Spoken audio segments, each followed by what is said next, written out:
Ladies and gentlemen, welcome back to the Shenandoah University Esports Arena. We have Smash Bros, we have Rocket League, we have games galore, but tonight we have a very intense matchup.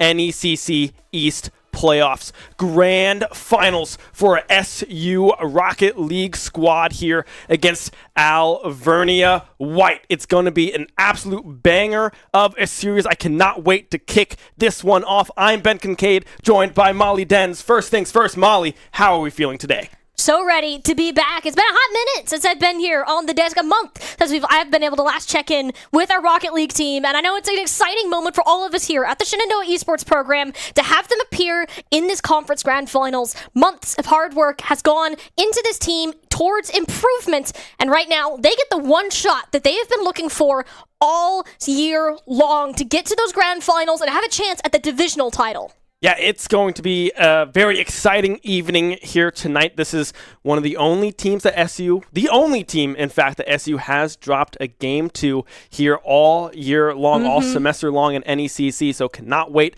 to see this rematch. But first, let's take a quick peek at what the week has looked like thus far, right? We can see some blue. That's exactly what we want to see, right? We see a nice split 1-1 for our Street Fighter 6 player away. Awesome Kevin on the M Bison getting it done. We have Tuesday as well. We had Super Smash Bros. With a very good victory here. I believe it was a 2-0, not a 2-1 there in NECC playoffs earlier this week. And now we have Wednesday. We had some Tekken go down. Thursday, we have the big day, right? The accumulation of the week, our Varsity Rocket League here against Alvernia, and then Smash Bros. Right after against Winthrop. A very, very tough matchup. It's that time of year. All these seasons are starting to wrap up for our team, and our Smash team and Rocket League are the two that remain within the playoffs. And for now, excluding NECC Nationals that are going to come later down the line, these are some of what could be the last matches of the entire semester. And it's a really big deal, especially for the amount of growth that we've seen from both of these rosters, but our Rocket League team in particular. I mean, we'll just take a look at this bracket to show here the sheer dominance that this team has had within their NACC division. Not only have they only lost one game to the very team that they're now facing in the finals, but they have not dropped a single round within this playoff bracket. Yeah, very, very clean Rocket League coming through from this SU squad. 3-0 there against USC Garnet. The Eagles as well. I believe Embry-Riddle, I believe, is the school there. 4-0, a clean sweep in the semis. And now they await their one foe that they were not able to best here. Alvernia White, the 4 seed. SU, the 2 seed there. Marywood going a little bit on a run as well, beating the number 1 seeded Stevenson, but falling short to Alvernia White, who punched their ticket here to the grand final. So exciting matchup, exciting rematch for both of these squads. And an important thing to note in the series of Shenandoah and Alvernia previously, it was a 3-2. Yeah. It was almost a reverse sweep by the Hornets. They got denied here in game number 5. And talking to the coach just earlier on, Joe Clark, he's very confident in our team's ability to show up today. And if they can have a good day from the start, this could very well be a sweep. But otherwise, they're treating Alvernia with the utmost respect of an opponent. Again, being their only loss of the season. The one loss that Alvernia does have is, ironically, against a team that Shenandoah themselves has 3-0'd previously. So when we start to look at this, Alvernia hasn't been necessarily known for their consistency, but if they're going to come in and have one of their really high highs on a day like today, the Hornets are really going to have to push themselves to show up. No, for sure. I mean, we look through what the regular season looked like as well. Both of these squads finishing 6-1, 20-9 the game record on the side of SU, 19-12 on the side of Alvernia. Very, very strong and composed teams looking to end the season with a championship, right, in this grand finals. It'll be very interesting to see how this one plays out. We have our normal NECC roster here tonight as well. Pagani, Mango, and Kiazi, the guys that will be driving the cars. So very excited to see this team progress as they have all semester long. Another thing to note, kind of going off of this roster, is the last time these two teams faced, it was Nate Eliminathan was playing in place of Pagani, who typically is in for these NECC matchups. I believe it was because of some scheduling changes. This match was originally scheduled around spring break, so it was moved around towards a day that typically we would see Eliminate play. However, now we have Pagani in, and if there's one thing that we've come to note, it's that those two players in particular have very different play styles. Each work in their own way. Eliminate tending to leave more on the passive, analytical side, playing for more reaction-based after overseeing the whole field, whereas Pagani, if he sees an opportunity, he's going for it. He's not afraid of this ball. Yeah, Pagani is definitely similar to Mango in the sense that they find themselves a lot of times with a lot of shots on target, on goal, a lot of goals as well. I believe in the last series against Embry-Riddle, both Mango and Pagani had 6 goals apiece. Kiazi had 2 in that one. So it's been very kind of back and forth who's going to get these goals in these series, but it has looked like Pagani and Mango kind of have that similar play style of, hey, if I see an opportunity, if I see an opening, I'm going to take it. I'm going to go for it immediately, not let it dwindle away to go for that safe approach that often we see Elim kind of lean towards, that safe passing game that Elim has been able to elevate and introduce to this SU roster. It's really been fascinating to see the playstyle of this team transition, whether they have Eliminathan in, bringing Pagani more into this roster, and even the coach shouted him out too, like, if there's a player that has improved the most, it is him. I mean, both mechanically, being able to work alongside a team, identifying these opportunities, and most importantly, not being afraid to take risks, and playing alongside Mango, having someone to match his tempo instead of him trying to get everybody else to keep up. These are the kind of pace changes that have helped Shenandoah get all the way to these grand finals. I know that you're going to be feeling the pressure tonight. It is a big match for them, but it's not an unwinnable one. It is one that is bound to be close. If we see a sweep today, Ben, I'm going to be shocked. Yeah, I don't expect to see a sweep, right? This is a long series, potentially a long series, right? It's a best of 7 at least. We are going to be seeing 4 games here tonight. But hey, don't listen to us the entire time. Let's listen to the players as Kevin is standing by with Mango. Guys, take it away. Alrighty, thank you so much, Ben and Molly. I am here with Griff to ask a couple of key questions before this matchup against number 4 seed Alvernia. I gotta ask, how are you and the team feeling right now? We're feeling good. Had a really nice scrim beforehand. Had some time to relax. So definitely going to go into it with a little bit of momentum from that. So looking to carry that for the win. In terms of the bracket, we've seen a pretty hard shakeup because now we're seeing number 2 and number 4 in finals. SU versus Alvernia. Are you nervous at all? Because this is a pretty big shakeup, and y'all have a great opportunity to snatch it all. It's not really anything that we were too surprised by. They were the number 2 seed from our original East B division, which I think the East B was better than the East A by a long shot. So we kind of figured that whoever we were going to play were going to be from our own division in the regular season. So not too surprised. Definitely some worthy opponents though. Fighting words all around. And the last question before we get y'all back onto the side of things, are y'all feeling like you found some sort of VOD review potential, something you're looking out for, or do you think you're just going to go with the game plan that y'all have set up in the past?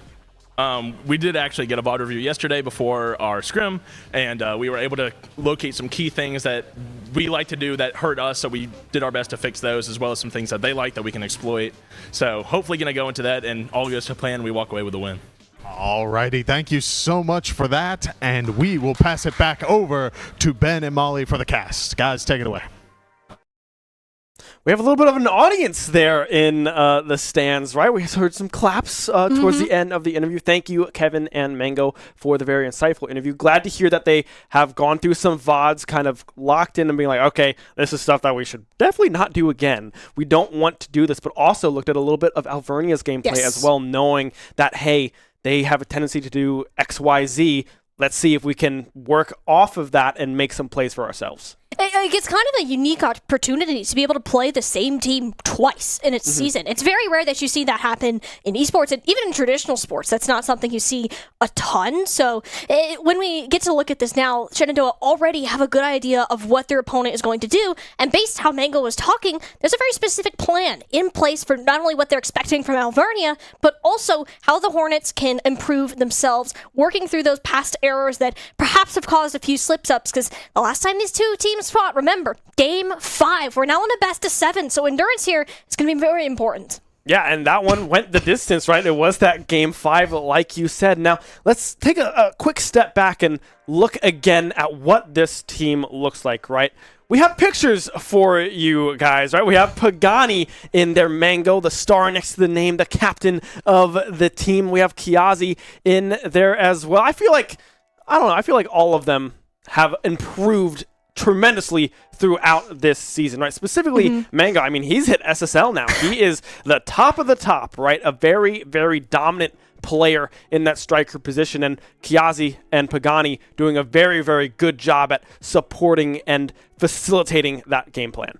I remember the day that Mango ended up hitting SSL. I have one of my classes with him, and he comes in, he's like, guys, guess what? It happened. I did it. Yeah. I'm SSL now. Like, it's a really big deal for him as an individual, but also as the team. He's been here for 3 years, 6 semesters, if I'm doing my counting correctly, on this team. He is the one with the most veteran experience and has some great leadership qualities that helps this team continue to improve the way that they have. And you can even see the way that both Pagani and Kiazi look up to him as a captain. They trust him as a leader, and these things, you can really see them play out into the game itself.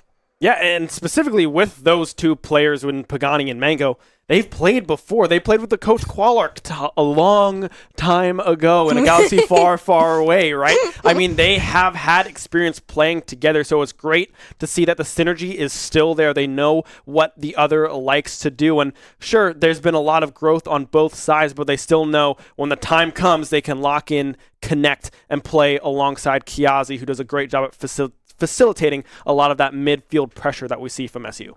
Yeah, and each player in their own place. It's kind of where this team has kind of shifted some pieces around, seeing where it can slot one piece in. Does it make the machine work better overall? If it doesn't, we can take it out, swap it in again. And it was the system of trial and error for a long time. And it's only now in these playoffs that we've seen Hornets really nail it down. In NECC in particular, had incredibly strong performances off the board, and now they're met with the one team that handed them a loss just a couple weeks ago, with the title now on the line. A big deal for both these teams. Not only does this guarantee them a spot in Nationals, but this is the divisional title. This is the same thing that these 3 players have been striving for the entire semester. And this is going to be a very, very close matchup as we enter into our fly-through. That's good news, because that means we're pretty darn close to kickoff to get this one underway. And yes, we do a pinch immediately into the far corner in favor of Alvernia. Or, excuse me, in favor of Shenandoah. Well, the colors are all messed up. We'll get there. Yeah, regardless. A kickoff in favor of somebody. It's Mango now in possession, trying to find that clear into the corner, but unable to do so, as now it's Pagani trying to get momentum back. See here. A little bit of free falling now. This ball is Pagani. A little bit of a hit, but Mango to back off, get some boost. Centering position that Alvernia certainly had their eyes on, letting these shots get away unnoticed, but they just play off the backboard. The Hornets are certainly pushing their aggression early on into this game. It's only now that Alvernia can get a leg of offense of their own, but even then, the ball got a little bit too far ahead of them. Kiazi and Mango both in spots on the backboard to get a complete carry going. Mango has some boosts to work with here. Won't go for anything too fancy, trying to win out on that 50-50 in the air, but will be unable to do so, as now we see a cross to come through from Alvernia. A little too strong, pushing it towards that opposite corner. It's Thrift up in the air, shot on goal. Excuse me, that's Balance in the air with a shot on goal, but unable to connect. SU defense there in time to find the save. Yeah, Balance now certainly showing that Alvernia and Shenandoah, even though it started out a little bit fiery, they're taking their time, and that is what you can do. You play it slow to start, so that when these opportunities arise, you're ready for them. It'll be Alvernia getting themselves on the board first. Yeah, it's a shot off the post, and Mango unable to be back in time. No boost to work with in that scenario. I believe it was Thrift there, able to dump that one into the net. First on the board there for Alvernia. Mango getting demoed there off rip as well. Pagani did maintain possession of that ball off of the kickoff, but is not able to do a whole lot with that one, as the demo had already come through. Let's see now, Alvernia. Dangerous spot for the Hornets to be in. Demolition ends up in a trade and guarantees that the Hornets They take a breath of relief, at least for a second. They can regroup. Pagani shot on goal, down off the crossbar, shooting in, and just Shenandoah Hornets going to tie it up. Yeah, Mango going up off of that wall, trying to find that pinch, and Pagani is just in the perfect position to read that one off of that ceiling, able to find that goal, tying it up 1 apiece here in game number 1. 3:12 to go, approaching that halfway mark. Kickoff in favor of SU yet again. Kiazi following up on that stalemate at midfield. Let's see if they can do anything with it. Looks like they might be able to, but a bump instead. Pagani running into Mango halts the pressure. I'm starting to notice here, especially from Alvernia, it doesn't seem that there's several points where they don't know who is going to get the ball, and it leaves gaps in the line. A couple of triple commits and double commits, even just at the midfield, where everybody's trying to pounce on this ball, and the Hornets, let's be honest, you're not going to get the ball past the 3v1 9 times out of 10, but if you are able to regain control and spread yourselves out throughout the field and have the space advantage, it's definitely something we could see them working towards their advantage later on as we approach the second half. Yeah, second half indeed here for game number 1. Thrift taking it back into the corner, trying to find the cross. Will be able to do so. Shot on goal from Valence will be able to connect. 2-1 here for Alvernia in game number 1.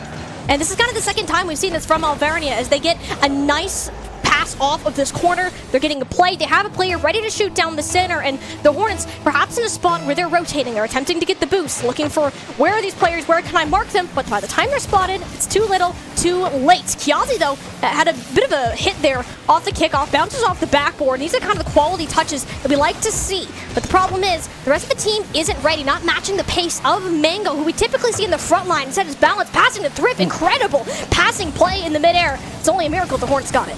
Yeah, Thrift mechanically inclined there in the air, trying to find that angle, but unable to do so as Pagani in the net to find the save. Flip reset there from Valence as well. Won't be able to do a whole lot with that one, but we can see the passing plays developing here for Alvernia, specifically in the air. That was another one that came through that was unable to find a goal, but still applying so much pressure in favor of Alvernia. Clear after clear, and able to transition that very easily into some offensive looks. It looked like Dupes was going to try to look for something there, but instead pulls the trigger. Pinch on target, gets over Pagani as Valence again. 3-1 now for Alvernia. Valence, too, for the entirety of Alvernia, have seemed to have been prioritizing these massive movements of the ball. They're not looking for these dribbles or these short connections. It's you just get the one touch, and that's about it. You're turning a game that typically is about control and basically pinball at that point. And the Hornets are constantly on a chase of where this ball is going to end up next. It puts them in dangerous spots. Thankfully, Pagani is across the net for that particular shot, but Valence keeps firing away. Yeah, Alvernia absolutely relentless on this offensive side. A minute to go now here in game number 1. SU finding themselves down 2, but with possession of the ball in Alvernia's half of the pitch. And just as I say that, a pinch in favor of Alvernia sends it the opposite direction. Let's see if SU can regain possession, regain control. Pagani has some boost to work with off the ceiling, carrying it all the way down. Dupes with the save, Kiazi with a shot, Mango with the follow-up, won't be able to find the angle. Alvernia able to hold strong. 3-1 still, another shot coming through from Pagani, but again saved by Valence. Still, so many looks. And look at this, they're not even relenting the pressure on the net. Shenandoah know how low this time bank really is. You have to go ahead and perform triple commits even on this. It puts you out of position. You have to take the shot, because otherwise the game's going to be over nonetheless. Mango again finds themselves head-to-head with Dupes. Thrift with the control. Back down to the orange part of the field, and it's looking about to be Alvernia for a game number 1 start here. We knew that this series was certainly going to be close, and game 1 has shown us just that. Game 1 indeed going Alvernia's way. We saw fist bumps coming through from the squad. Some Reese's eggs there on the desk. I love that combo fuel. with the Dr. Pepper. Yeah, That's quite like a combo. You know, he's got a sugar rush going. I feel like it works, though. I feel like that would work fairly well. I mean, Dr. Pepper's just a classic drink, a classic beverage, if you will. And then, of course, since it's around the Easter holiday time, I guess so. It is the eggs getting are close out, to that. which I believe are the best Reese's variant out there.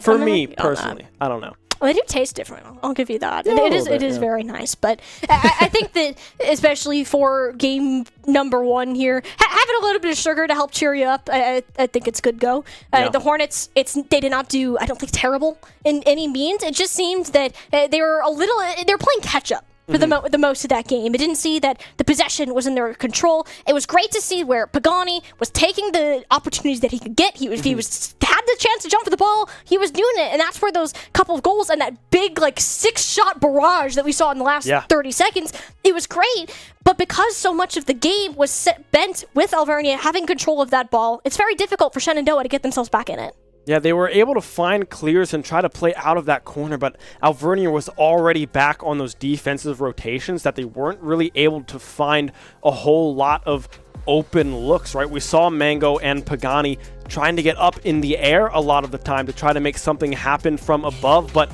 they weren't able to maintain possession. The rotations and the contests were too strong to come through from Alvernia as we kick off game number 2. That one goes Alvernia's way, but the pitch might be on target. Mango strikes within 9. Well, if you even worried for a second that Shenandoah were checked out, think no further. Mango threading the needle here with a little help of bouncing off the top of their hood. So that'll be the Hornets' first lead of the Grand Finals. First lead indeed here for SU. Kickoff not going anyone's way in particular, but Mango will be the first one to the ball again. Up in the air, but back on defense is Thrift, able to find that clear. Pagani catching that one. Not any boost to work with, however, trying to just get pretty nippy. Mango, however, off the post, the double tap, 2-0 SU. All right, if there's someone that you know that can step up, it's this Pagani-Mango offensive duo. You saw the way that we're kind of predicting these geometry angles in the corner, got it away just before it was Valance diving for that ball. Mango in the perfect position for that. Clear here, the kickoff going in favor of SU. Yet again, Pagani the one in the air. Waterfall angle, no follow-up to come through from SU. Kiazi sending that one back over into the corner. Shot on goal from Pagani. Dupes back in time to push that one off into the corner. Cross coming through as well. It's going to be Valance instead to meet that one. But already within that first minute, SU finding themselves with a 2-0 lead. Changing the tides here. Up in the air. Oh my goodness, what a shot. That was kind of gross. I don't expect anybody to defend that, to be entirely honest. Look at the angle on that. The ability of Alvernia to connect the ball between each other in the air is astonishing. You often don't see it at this level of Collegiate Rocket League. Yeah, I mean, it was a beautiful pass and a beautiful touch to come through from Dupes there. Brings them back within 1. Pagani has some boosts to work with here, but instead it's Dupes back on the defensive side of things. Kiazi tossing that one up off the backboard. Mango with a shot on goal. Dupes back yet again to find another save for Alvernia. Now transitioning this one into some offensive power, but Kiazi able to win that 50-50 and find the clear. Bit of a demo on the Mango, so he's not able to regain control. Just letting the ball bounce around for a little bit. An awkward tap leaves Valance kind of off the ceiling there. Kiazi wanted to try to find Mango on that end, but he just ran out of boost halfway through the journey to meet the ball there, and seems like we're slowing down the pace just a little bit. Again, look at how much distance this ball is covering. We're seeing these massive passes throughout the field. A miss coming through from Pagani, but unable to get there in time is Alvernia to capitalize on the miss. Now it's Kiazi pushing that one, trying to push that one out of the corner, but it's Valance instead finding a cross. A little too strong for the Alvernia team members there. Pagani trying to chase that one down, but unable to connect in true as now we approach the halfway mark of game number 2 within the next 30 seconds. Mango, however, a shot on goal wide open. No one back in time for Alvernia. Yeah, that's a third now on the board for Shenandoah, and Mango having a hand in every single one of those so far. And Alvernia, this is such a weird game 2 to me, because I see Alvernia pull off some of these insane offensive plays, and they're like, oh shoot, we gotta defend too. A lot of double commits on things that are just in the midfield, a lot of cluttering that you don't typically see, and perhaps it's some of this consistency, because Valance can just do things like that, set it up for Thrift. Look how incredible that specific play was, but then you just leave the ball under the open net sometimes too. That's okay. Yeah, it happens. It happens every now and then, right? But we can see what Alvernia is trying to do, right? We had 3 opportunities on that goal, but none of them were able to connect. Mango carrying that one down the field. But yeah, we have seen plenty of great looks come through from this Alvernia squad, but they have not been able to capitalize on any of them just yet. Oh my goodness, yes it is! Again, Kiazi wide open balance, unable to get back in time. It's the fast pace that we see from Alvernia. It's coming to bite them in the butt. Like, they're trying to get these massive hits off the backboard, but the ball has so much momentum on it that if you whiff that pass, then suddenly that ball's rolling straight back into your own net. That time with a little bit of assistance from Kiazi. Shenandoah certainly finding the gaps in their opponent. They're adapting to their playstyle.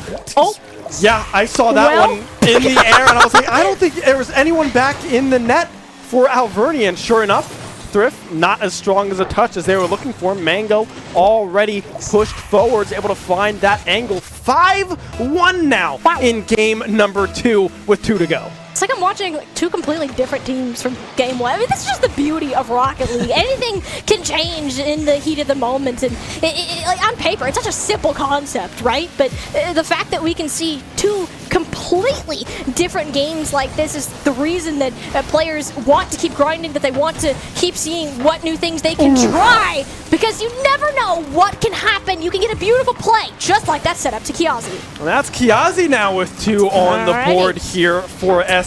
Getting that striker position, putting on the striker's boots and being like, all right, we'll see if I can take a few shots of my own. Able to bury 2. 6-1, a minute 45 to go here.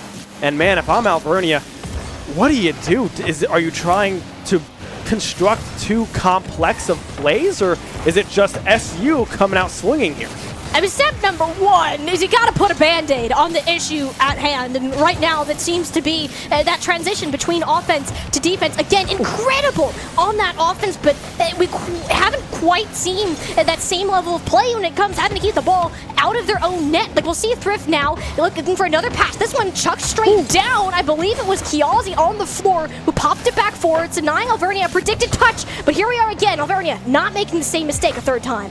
Yeah, no triple commit to come through the post there for SU, able to push that one off to the corner. Thrift with a shot on goal, but again, Pagani just barely able to get the car up in time. Dupes back on the defensive rotation now. A minute to go, you're down 5. Is it even possible, Alvernia? What do you got? At this point, if you're Alvernia, you're not really expecting to get 5-6 goals in the next 47 seconds. Not very realistic. At this point in the game, you want to start to understand, notice what Shenandoah has been doing, what's been working well, what maybe they want to go ahead and improve. Take these last couple seconds as a learning experience and apply it forwards towards the rest of the series, because the Hornets are locking down game number 2. Yeah, Pagani, they're winning out in that stalemate at half field, midfield there. 15 seconds left to go here in game number 2. Can Alvernia end this one on a good note? It looks like yes, they can. Thrift able to win out on that 50-50 on the ground at the near post, burying that one. Yeah, and it's very much to show, again, that Alvernia very much have presence within this series. You just kind of took your foot off the gas for a little bit too long. You give an inch, Shenandoah is going to take a mile. That's what we saw about the halfway point through this game, and now as we hit those final 8 seconds, we're going to find ourselves, after all, we did predict correctly, Ben, this will not be a sweep of a grand finals. We tie it up 1 apiece. 1 for SU, 1 for Alvernia. We got ourselves a series on our hands here, folks. You won't want to go anywhere. Well, maybe you want to get some popcorn. It's like a whack-a-mole. I was going to say, that was like peekaboo, whack-a-mole, get a little mallet. Bonk, like one of those squeaky rubber hammers, just like bonk him on the head. Yo, that's content. Producer, did you hear that? Or you can give one to Joe. I think he would do it. I think he would. As a coach, I mean, he's been coaching these players for years now. Like, surely that would be like a fun team bonding exercise. Like, hey, you need to hit that. Smack it with that nicely. But yeah, I feel like Kiazi would be the one that maybe you wouldn't want to give the hammer to. I feel like he'd swing a little too hard. I feel like if you give him anything that like remotely resembles a weapon, he's gonna like get this evil smile on his face. He's like, power. What can I do with this? Oh my goodness. Oh man. Yeah, it's just the energy that this team kind of has as a whole. a very fun bunch. And I like that even after they did win this past game, we're not seeing them up. We're not seeing them like overly confident from that game, despite how big of a lead they won it by. They know there's still a lot of Rocket League to be played if that Grand Finals title's to be theirs. Yeah, it's nice to see them smile, have some fun, but it's also nice to see, thanks to our roaming cam that we so thoughtfully have, I believe it's Gavin running that one back of house, but we got that look on Qualark, Joe, the coach, locking them back in, talking to them about like, hey, this is what I saw in that matchup that didn't look too great. Wow, yeah, Valence with an angle there, but Mango with quite the save to keep this one tied up. Almost a repeat of game number 2, but this time in Alvernia's favor. Yeah, Valence in particular has stood out for Alvernia when it's come to these massive carries. It's really making Shenandoah sweat it on these defense. Like, you're looking at these great shots that you need an even better save to have, and it's forcing the Hornets, at least within this first part, yet to really get the ball out of their half of the field, and Valence, the one primarily applying the pressure. Valence trying to find yet again another cross, but SU able to get back in time, or rather remain back. Don't get overzealous. Pagani almost with a beautiful angle, but just barely ran out of boost, unable to get the car far enough over towards that ball, as now Alvernia dupes up in the air, but won't be able to do much with that one as they also run out of boost. A pass over to Mango, or Pagani, excuse me, unable to connect from SU. Yeah, it's a couple of those moments that we've seen from the Hornets so far that they have one player who's ready to go like, hey, I have the ball, get ready for the pass, and then you're just like a second behind on what that follow-up could be, and I think there could have been a lot more offensive opportunities because of it. It's where we find a fell victim within game number 1. I want to see the same kind of initiative continue to be taking game 3, given how well it worked before. Mango, now a bit of a fancy carry, but Alvernia not afraid to commit onto the ball. About to start with that, though. They didn't see Kiazi coming. What a cross coming through from Mango. Runs out of boost, unable to do a whole lot, but positions the car beautifully to be able to find that bump on the right-hand side. It's Kiazi flying in from midfield, able to find that goal. 1-0 here in game number 3 for the Hornets, as Kiazi again hunts for yet another clear.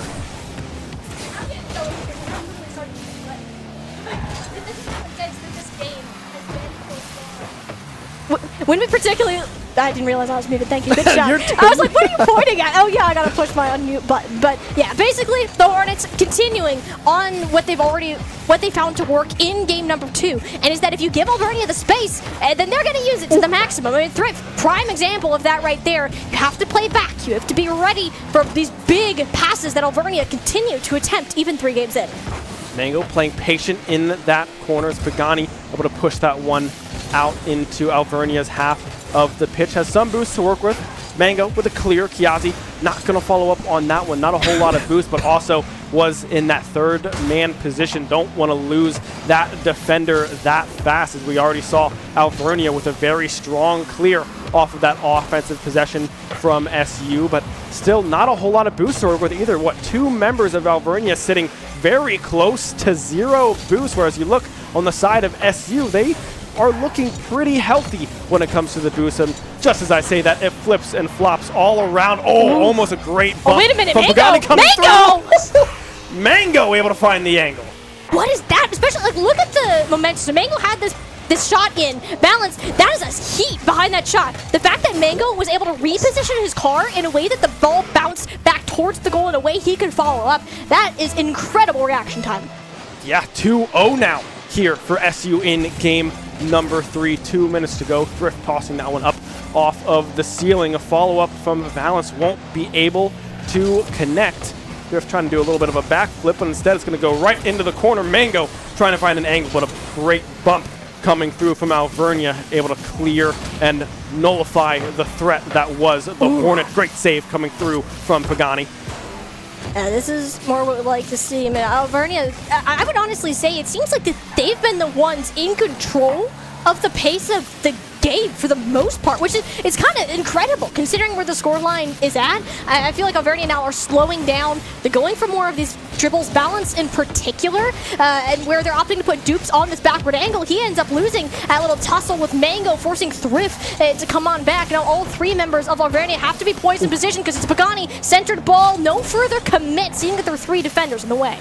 Yeah, no one on SU committing onto that cross. It looked super good coming through from Pagani. Now Mango tossing that one up off the crossbar. It's Pagani again trying to follow up, but unable to find an angle. Now a little bit of a slow roller here into the corner. Kiazi getting in the way of Alvernia, trying to find that clear for as long as possible, but it is still only a 2-score game. If Alvernia find themselves on the scoreboard here with at least 15 seconds to go, this game 3 is not over. It's kind of close to it, though. Having 2 is a good insurance amount. Alvernia have to score like within the next 10 seconds to make it feasible to force an overtime here. And with how solid the Shenandoah defense has been throughout games 2 and 3, for that matter, there hasn't been many gaps for Alvernia to find, but it is their Thrift snaps the ankles of Shenandoah's defense in half, and they'll be the first one that's needed to force an OT. 17 seconds remain in game number 3. Alvernia, it's possible to send this one to the first overtime of this series, but let's just have to wait and see what SU can do about it. 10 seconds left. Mango trying to find a shot on the net, unable to find it. It's Thrift tossing it up into the corner, but too strong. Goes back behind the offensive line. That was Alvernia. Now with a second to go, the ball will just get spiked. SU now find themselves with a 2-0 series lead. And this is now what we like to see from the Hornets. They found something that worked, and you're able to keep that going 2 games in a row. Now, Alvernia forced to go back to that drawing board and understand, hey, what happened since game 1? Why were we doing so well? And then suddenly the tables completely have turned away from them. I said it before, it felt like that Alvernia had the majority of the touches that game, that they had longer possession than Shenandoah. It's just that Shenandoah defense, first of all, incredible. And second, the opportunities that Shenandoah were able to transform that defense into offensive control, they were taken advantage of. Yeah, and props specifically, I like that you mentioned the defense there, because there was a lot of very, very close saves on the side of SU in that game number 3. Specifically, a couple from Pagani off of that crossbar. Very, very close top-down angles coming through from the Alvernia squad. So we'll have to see if that defense remains strong for SU or if Alvernia can finally find their way through some of those cracks and find those goals. Yeah, this is where it starts to get a little bit scary. It is best 7, so I mean you got minimum 2 more games to be played, but if you give up 1 more, Shenandoah, they're on match points, and that you can start to kind of sweat it out once you get there. So if Alvernia want to start getting this close, Balance wants to get it to start off right, and again, the Alvernia shot count, especially from Balance, is continuing to impress. And that's a goal save that we would often see come through from Pagani, right? That was a lot of those angles that Alvernia had in game number 3, but this time they are able to get there quick enough and find the angle before SU has an opportunity to react. Alvernia first on the board. It's now Mango up in the air fighting for the ball with Dupes, who will eventually win out with that one. Thrift passing it back down to Valence, but unable to find the connection. Dupes with another clear on target, or maybe a little bit wide on that one. Kiazi able to catch that ball, but still, now we can see Alvernia's game plan start to realize itself, right? The aerial passing games starting to open up. And what's kind of interesting, too, is that Alvernia have very much been a first-minute team and a last-minute team. When it gets to the middle of the game, that's where things start to slow down for Alvernia, and Shenandoah take the lead, and I think we're starting to get a little bit closer to that. That shot for Pagani, a little bit too close to comfort. Yazi getting back on the defensive side. Dupes has to get back in time. Mango had that one on target. Across coming through. Pagani sending that one up off of the ceiling. Kiazi unable to find the correct angle out of that corner. Mango sending it back the opposite direction, up off the crossbar. Dupes pushing it instead into the corner. Alvernia, SU were finding themselves now in a little bit of a ping-pong match, back and forth, clear for clear, but SU trying to find their first goal of Game 4. And I will say, Game 4, Alvernia looks a lot better than Game 2 and 3. Alvernia, we're getting tastes of how the series originally started off, and it was with these connections moving from the corner, playing off the backboard, board on this offense. Thrift and Bounce looking for each other on the field, but where Shenandoah have gotten themselves on the board every single time, it's just these shots from midfield where Alvernia can't rotate back. Yeah, unable to get back in time. Both players on Alvernia committing to that ball on the wall, and as soon as they don't connect on that pass, there's no one there on the defensive side. No one is back to find that save. As now Dukes with a shot on goal. Mango able to get across the field at lightning speed, able to find that save. Musty pass over to Kiazi, but no, Balance able to push that one off into the corner yet again. Remain tied up one apiece. Yeah, we'll have to see where this kind of continues to go. There hasn't really been a correlation with who's starting out with that first goal and who's actually ended up winning the game. It's been that much of a back and forth, but again, Shenandoah, they're a middle game team. Anything between 4 and 2, oh yeah, you bet you're going to see them on the scoreboard. I mean, Mango with a demonic angle out of that corner, right? You're pretty much flush with that back wall, but are still able to find the angle for that goal. Kiazi now possibly trying to capitalize off of the kickoff. We'll just toss it up instead. Thrift the one able to meet that one, but now Mango with some boost to work with won't fully commit to that one. Will instead find themselves rotating back to the defensive side of things with just under half of game 4 to go. And it's a little bit more comfortable now for the Hornets. They've had the last 2 goals go towards their favor, and I think that's kind of one thing with Rocket League that it's different from, I guess you can compare this more to like a hockey closest into a traditional sport, is that you can't just only be defense, you can't only be offense, you have to be able to do everything, and you have to be able to move between each factor. And so far, it's been Alvernia who struggled with the conversion because they're so heavily focused on the offense, but man, are they good at it.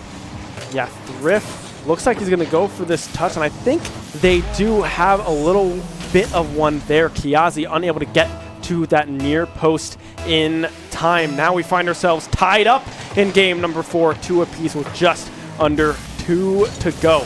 Balance in the air with some boost.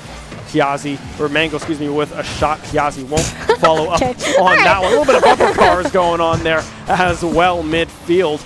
Let's see if SU can find and retake their lead, or if Alvernia is going to claw their way back in this one.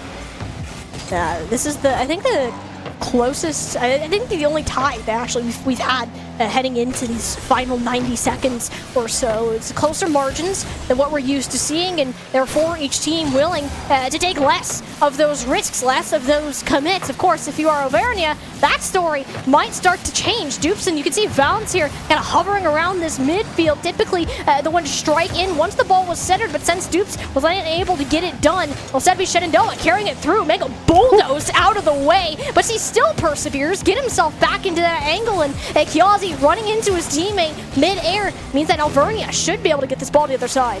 1 minute to go here in game number 4, still tied up. A pass down to Kiazi will toss it up off the backboard. Pagani now trying to follow up, but won't be able to find an angle. It's Mango now up in the air. Valance able to push that one off into the corner. A pinch again coming on target there for SU, but now a toss-up, a shot, a save to come through from Mango, and a clear in favor of SU.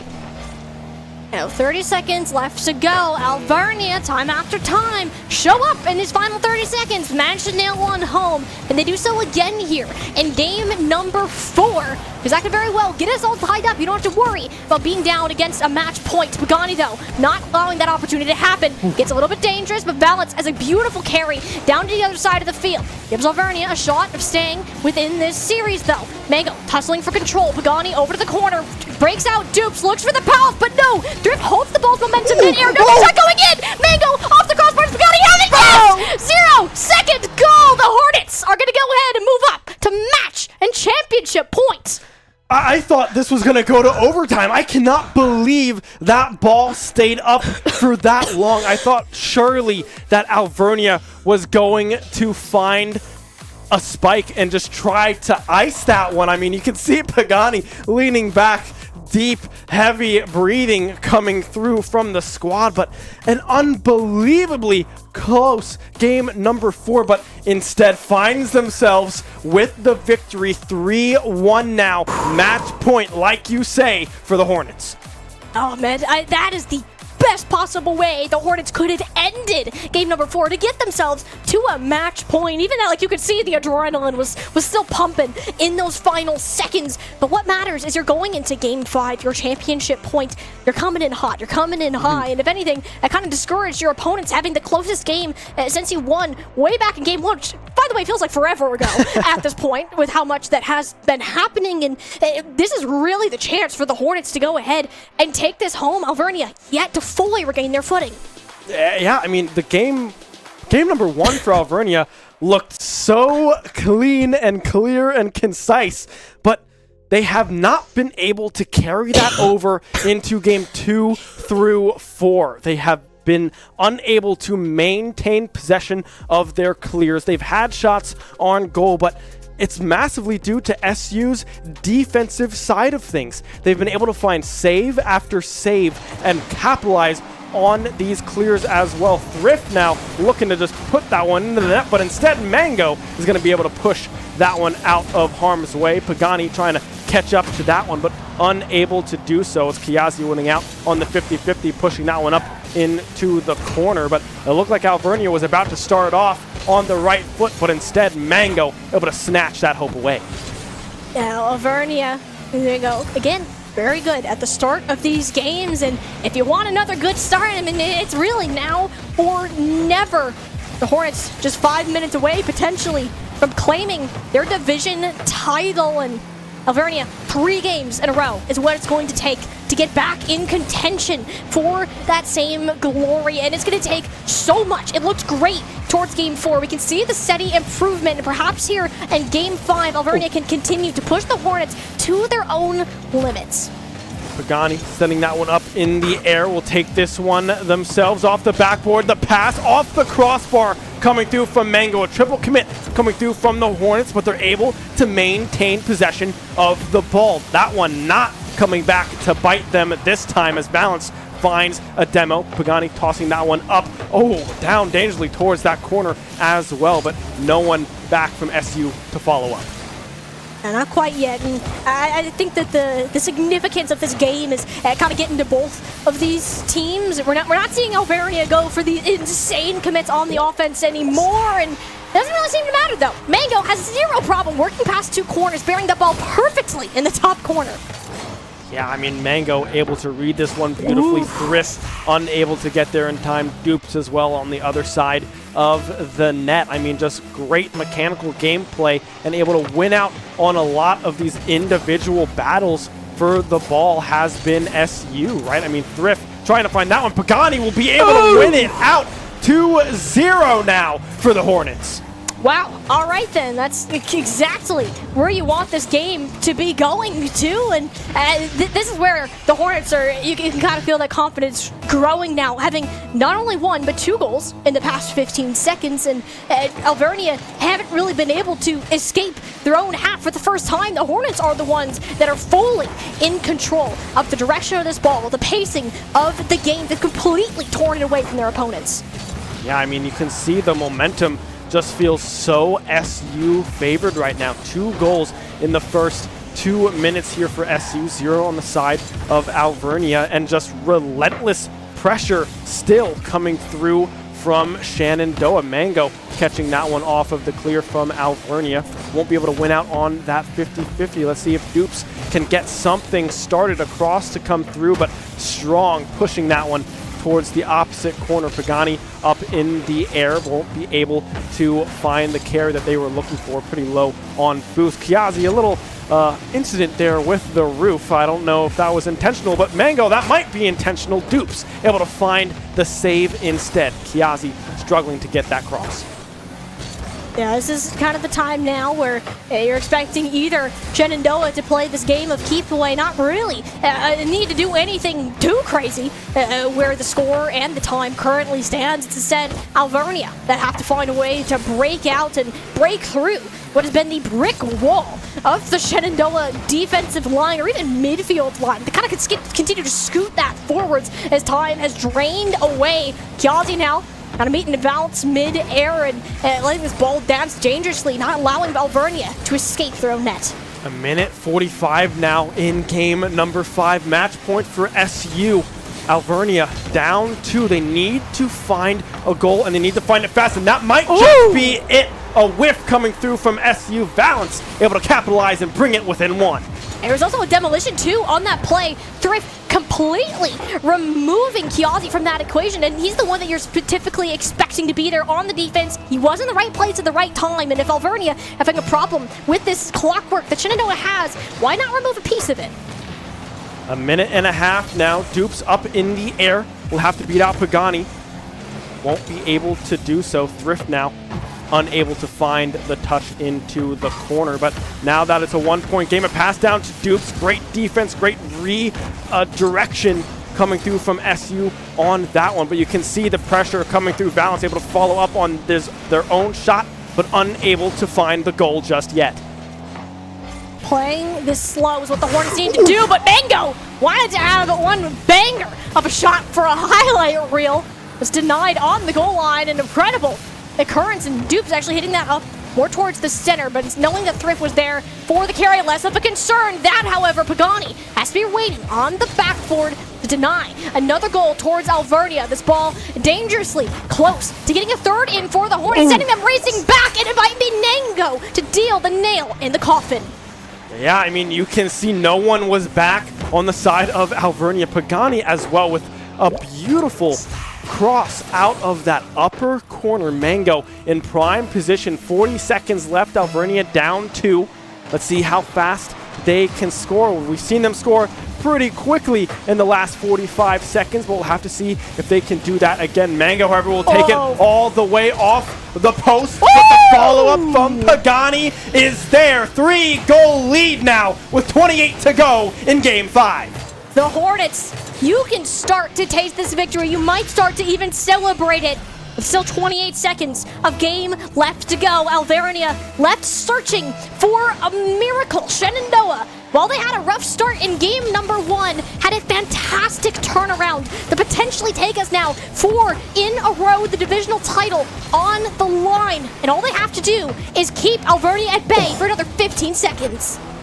A shot again coming through from Kiazi. 10 seconds remain. You're down 3. Dupes trying to end the season on a good note. A toss-up off the backboard from Thrift. Valence will be able to find the angle. Brings them now within 2 scores, but with 2 seconds to go, it's not looking likely. It's darn near impossible at this point. Shenandoah, they can really start to feel. The only way this happens is if Alvernia gets it in off of this first touch, and I can tell you from experience that will not be happening. Shenandoah University are your NECC Division 4 champions. A clean, well, almost clean series here. 4-1 victory for SU. You can see Kiazi hyping up the crowd. Why not wave to the spectators? Guys, what a season, what a year you guys have put together. Man, was it beautiful to watch. And they're happy. They can celebrate. I know during this game they were doing their best to kind of control that energy, keep that excitement, and stay locked into what they were doing. And those are some of those focus pieces that really helped them improve on some of the errors that they had in game 1 and keep that up. So to see them standing on their feet, excited, jumping up and down, hyping that crowd. This is the victory lap that Shenandoah University has been working hard for these past couple of seasons. Yeah, I mean, unbelievably well deserved. Oh, a little peek at a spreadsheet over there. That's kind of cool. Yeah. But yeah, great stuff coming through from the SU roster. I mean, 5 games faster than I frankly thought it was going to be, right? I was expecting this one to probably go to 7, considering how close that earlier series between these two teams was, but instead it does end in 5, just like the last one. SU, everyone on that roster stepping up tremendously, specifically on the defensive side. I want to point out Pagani on the defensive side as well, of just how in tune he was with where he needed to be, right? There was a lot of angles that Alvernia had that they were unable to find the goal because Pagani was just perfectly placed with where they had to be. This game would have been a lot different without Pagani in the line. He had the least amount of goals scored, but that's not the impact that you need. Defense wins you games, and that's absolutely what ended up happening for the Shenandoah. Outside game number 2, we were relatively low scoring for the majority of this, despite the sheer amount of incredible shots that we saw Alvernia pull out. Like, I'm still impressed by a lot of these plays that team was able to make, and I can understand why this went to a game 5 in previous iterations of this matchup. But because of Pagani being so in tune, along with Kiazi and Mango, to where this ball is going to go, identifying where Alvernia was going to be positioned, that defensive setup ended up winning them the championship. Yeah, it was just unbelievable from start to finish. Both squads having very good looks, very good games, but in the end, it's SU able to squeak by very close games as well. Game 1, Game 2, not as close as Game 3 through 5, but at the end of the day, SU will be crowned the champions. I believe we're going to be going to a quick break, if I'm not mistaken, because I do believe our Smash Bros. Team is standing by to play Winthrop, of all schools. A very, very stacked roster, I believe. Lima's on that one. The Bayonetta player. They're the number 1 team in North America. Yeah, they are so unbelievably good. So we're going to have to toss it real quick over to ads, so don't go anywhere. We will be right back. Shenandoah University is a big little university rising. With 22 Division III sports teams, over 200 areas of study, over 300 annual performances, an elite academic esports program, nationally ranked health professions programs, one of the biggest university presences on Broadway, immersive AR and VR learning programs, cybersecurity and computer science programs, and innovative undergrad and graduate programs. all at a place that cares for you. Shenandoah University is the big little university rising. Find out more at su.edu/rising. We have the Esports Arena right here on campus in Winchester, Virginia, and this facility acts as the hub for all esports activity at Shenandoah University. Students are able to use this space not just for competition and practices, but also as a living learning community and a sandbox for them to come and explore and practice and try out things related to and through esports in the gaming industry, so that they're getting that hands-on learning and the skills necessary to help them find a career by the time they graduate. We also have the professional level broadcast production booth, where we do all of our broadcasting and production, from casting of our games that we play right here on campus to working with outside entities to record footage for them as well. In addition to the space that we have here in the Esports Arena is the Esports War Room. Our students get to use that space for studying, but also outside projects. So our students get to use this space for professional development and the academic side of our esports program, which is such a critical component to go with that competitive element that we have. So we combine all of our facilities at Shenandoah University with competition, community, and career preparation. We have over 250 days of programming, and there's something for everybody, and we want you to be part of it. Welcome back, everybody, to one of the most exciting days of competition we've had in this building all year long. I'm Chris Clayton. This is my lovely brother, Kevin, as we just watched our Varsity Rocket League team win their NECC Grand Finals against Alvernia. Congratulations to them. That was a ton of fun to watch. But we've got Smash Bros. Competing in NACE playoffs against the big dog, the #1 seed in their bracket, Winthrop University. A tall ask for Shenandoah, but a big opportunity if they're able to walk away with anything here today. Yeah, the players wanted a chance to really go have a strong matchup against this university, because we're talking top-level players here, Chris, and players that you don't always get the chance to meet in bracket, which means that this is one of their best opportunities to see where they match up in the grander scheme of things. As we cut into game, we do have Farrambus and Peanut up against each other. It should be noted Igloo went in first and got a 1 stock for 3 before going down. Yes, we do take you at mid-game here, as this series started at 8:30 local time here. So underway as Rocket League finished off. We bring you now live here as Farrambus loses his first stock, but a decision here out of Shenandoah to try to get some value out of the Jigglypuff early. I know that Igloo, like we said, went in first and really wanted the Mega Man matchup, was certainly hoping to get more than one, but Farrambus with a combo there, rest into a forward smash. Peanut is able to make it back, though, so nothing more than some damage to walk away with. Oh, that's a very dangerous combo here, Chris. Here's the big thing about Mega Man, as we see with that up tilt. A lot of the game plan that we saw up against Igloo was Peanut going for saw blade setups into that up tilt. That up tilt kills mad early. We're talking Shoryuken levels of really early kill percent. So even now, I do think that Jigglypuff could go down to it, so you got to be real careful in spots like these. Yeah, Faramis just looking to try and take one before going down. That up tilt connects, but it will not kill just yet. Faramis now over 100%. Still looking to find that one and make this effort all worth it, but Peanut looking to erase this 90% buildup that Faramis has found so far. He catches that saw blade and goes off stage. Mega Man with limited offstage options, but does shield the dash attack. Faramis bows out empty-handed, and Peanut now six stocks in on a heck of a run. Yeah, and every time we're on this desk, if any of Shenandoah's players are having a run like this, we emphasize that it's not normal. And frankly, it still isn't. But I think we should take a moment to acknowledge again, Chris, I need a rundown of these players because there are some big shots in here and familiar faces in the Smash Bros. Scene. Yeah, so as we get a moment to breathe here, I know that the start of this Smash Bros. Series was chaotic and fast-paced for you all, and we apologize for that. We were constrained by the limits of Rocket League, and that's totally fine, but congratulations to them. But Smash was not going to wait up, and they shouldn't have. So we get a moment to breathe here between players. Let's talk about what we're watching. We said Shenandoah University taking on Winthrop, the 1 seed in round 2 of NACE playoffs. Worth mentioning, winner tonight gets their ticket punched to go to LAN. So a lot at stake beyond just upsetting the 1 seed reigning national champions. But yeah, we are now 2 players in, and Winthrop is the 1 seed for a reason. They have incredible talent on their roster, including, namely, the 4 that we're expecting to see here today: Peanut, Anarchy, CJ Frozen, and Lima be their starting lineup. Now, worth mentioning, Peanut, the Mega Man that's in right now, is ranked number 42 in the world, Anarchy ranked 68 in the world, and Lima ranked number 15 in the world. So incredible talent, for lack of a better description, is what's in front of SU today. Yeah, and on top of that, this isn't the first time that Shenandoah's players have seen these players, specifically Anarchy.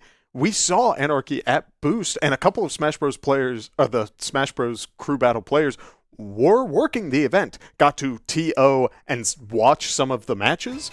They got a pretty good dose of what these players are capable of, and you could tell immediately that, yes, they were intimidated a little bit, but they also really wanted to go at it. Yeah, so big decision here out of SU. Mega Man did not SD. All right, caught me off guard, and certainly caught the players off guard as well. We'll pull you back into the booth here. Happens all the time. It's happened a couple times this semester already. Not a big deal. We'll load back into that, I'm sure. But Kip, the decision for SU to try to claw back at this stock deficit, and I think that makes sense with the 2 players left that SU has, being Willie and Kip, the 2 most likely to go on a run when SU needs it. Oh, yeah. I mean, if anything else, I am expecting those 2 players to get a good chance here at Peanut and try to potentially bring out some of the other players.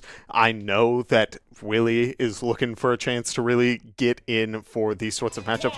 Being a player who is pretty highly ranked in the MVDA area, it's important to kind of scale yourself to your opponents. But man, there's so much on the line.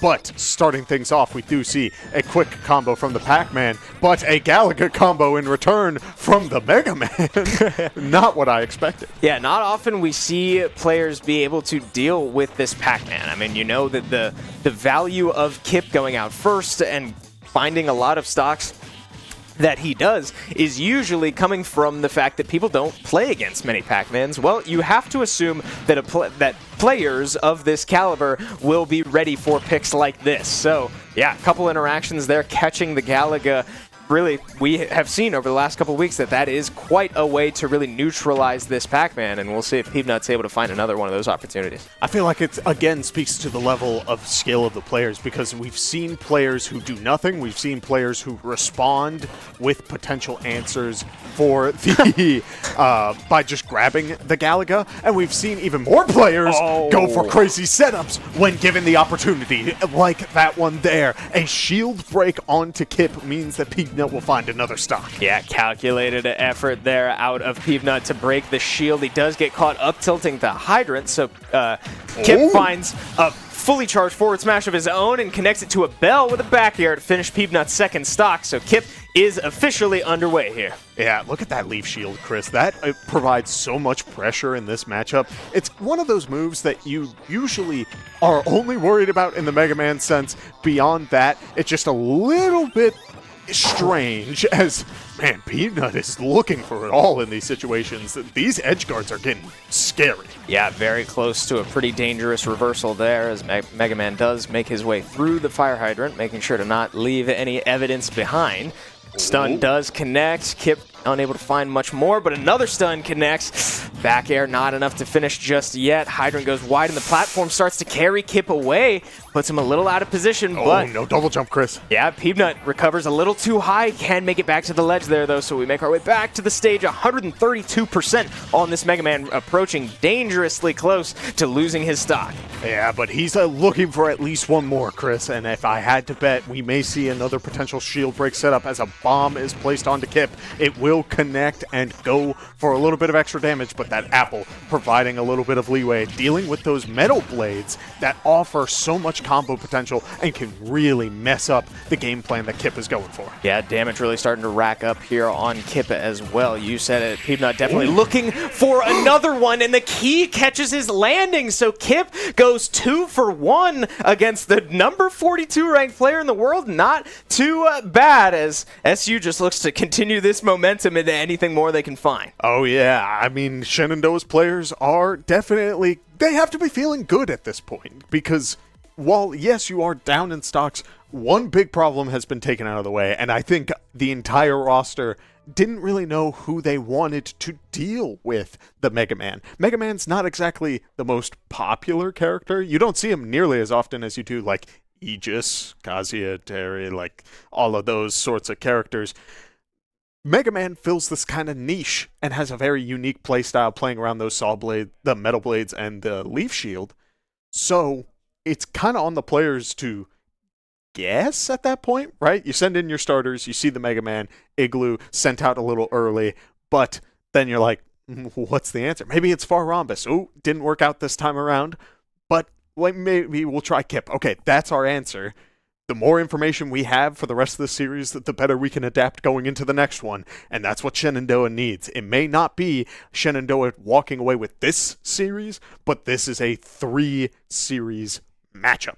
Yeah, we've got plenty of Smash still to play no matter what, and here's where you get into the information game as well. Being able to knock out players, especially when you're at such a sort of unprecedented disadvantage in terms of like seeding and just overall placement and expectations. SU, when they're able to knock out as many players as possible, that does give them more information in terms of at least seeing these players play. So Winthrop finds their response in the form of CJ Frozen, the Snake player, second player for Winthrop. Man, this was another player that showed up at Myrtle for that tournament, and this Snake player plays a very strong neutral game. You have grenades pulled left, right, and center, but they know when they're able to box, when they're able to start playing in the face of the opponent, and that's the big difference maker when it comes to Snake players. We have seen Snake players on this desk who play a little bit too slow, but even so, you gotta be careful when you're playing aggressive. Otherwise, back airs may connect like that as Kip is racking up the percentages. Yeah, here's the difference too. SU with so much experience against Snakes so far this season, and even in recent weeks, Old Dominion comes to mind.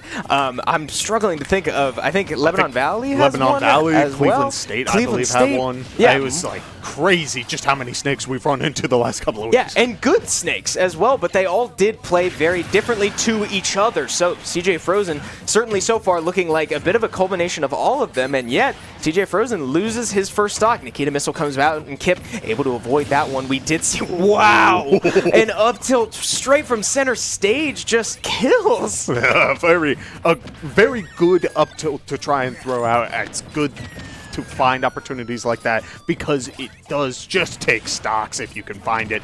But even so, it does look like Kip has been using a bit of the knowledge that he's gained from previous matchups in this matchup already. Dancing around that Nikita Missile with the trampoline, it's working out phenomenally, but he still has a pretty tall ask in front of him. Yeah, as he now looks to chase the Nikita Missile, able to use the grab iframes. The 2 up tilts is the answer for CJ Frozen, as we were all wondering how much it would take to break through a hydrant. Not 1 up tilt, but 2. Good to know for future interactions, as Kip now goes up to the platform looking for one of those Galaga combos and try to rack up some percentage here, but so far doing a great job of holding his own against this snake, avoiding taking too much chip damage along the way, and only 1 early stock kill that CJ Frozen can show.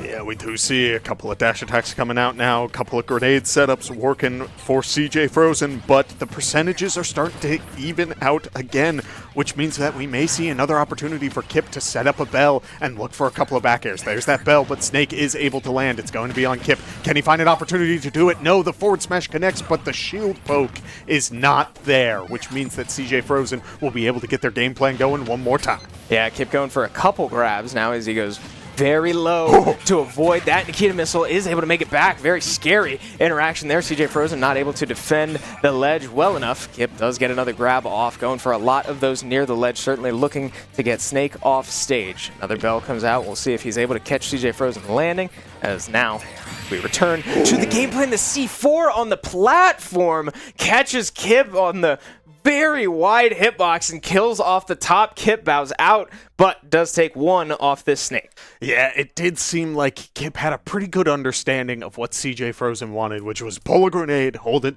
shield, and see if I can get an up air afterwards. So we saw a lot of grabs come in from Kip, but even so, there's not much that a Pac-Man grab can lead into beyond just getting a little bit of distance from the opponent, especially at that percentage. So it was just kind of a slow burn. Percentages kept racking up, and I hate to say it, but when you're playing against Snake, you're going to lose track of that C4 at least once or twice. Yeah, and I think my biggest takeaway from that, if we're looking at the bright side, was that that looked very good in terms of Snake matchups, right? I think you were right in the sense that Kip really took a lot from previous Snakes and was able to apply a lot of it just there. The problem for SU right now, though, is that Kip has been doing good into Mega Mans, which we've seen a couple, not this semester, but in the history of this team. General.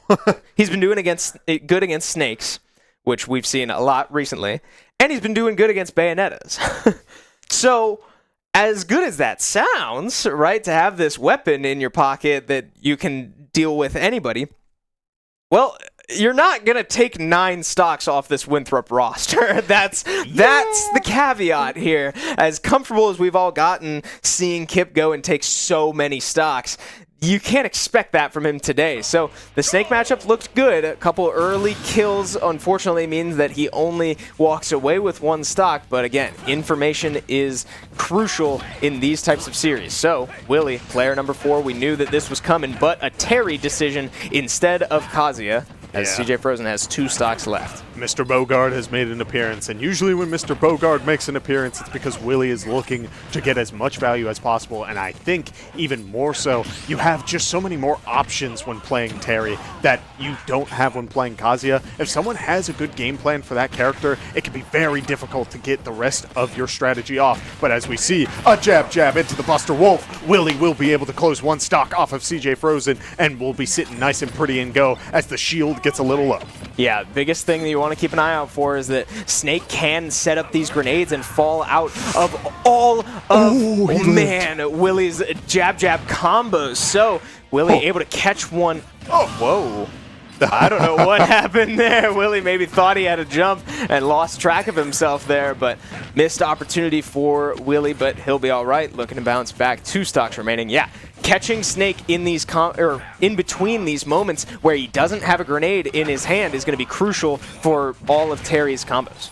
Yeah, as we see, a couple of grenades in the right spot is already causing problems for Willie. I mean, just about 60% was built off of that interaction alone. As one more up smash will connect, it won't be enough to KO, but Snake goes for a very strong down smash. It connects into the shield of Willie, but as Willie is looking for those final hits, CJ Frozen is recovering high, saying, I don't want to deal with that unless I can find that opportunity for an up tilt. Yeah, all that percentage builds up to one clean up tilt, as Snake tends to do. Willie looking for a spike there, but again, more percentage. Oh, does catch the side B there. Floating over Snake with an up smash. So a lot of up smashes coming out of this Snake, a lot more than I'm used to, but the spot dodge move is able to find the kill. Willie walks away on top, still with 1 stock left, as we will see a 3rd player here out of Winthrop. No, yeah, that was a very strong moment there from Willie to use the invincible rising tackle to get out of a pretty dangerous, like, up smash spot. Like, that bomb that Snake has, I think it's a mortar round, just coming back down, ready to explode. Willie, rising tackle all the way up, finds an opening, and then uses the up smash to close things out, get that final hit. Beautiful all around, but that does bring us to a pretty scary scenario, Chris. There are 6 stocks, left on the table, and Willie has 1. And tell me a little bit about those 2 players again. What were the numbers? So the 2 players left, theoretically. Winthrop does have a lot of Smash players available, but there are 4 listed on their varsity roster, so that's what we're working with here. The 2 remaining, theoretically, are Anarchy and Lima, a.k.a. a Greninja and a Bayonetta. Now, I don't love either of those for a 1-stock Terry. I do know that I think part of the reason that we're seeing the Terry pick come out instead of Kazuya is, I was talking to the team, and Greninja is apparently like a nightmare matchup for Kazuya because Electrics can just whiff.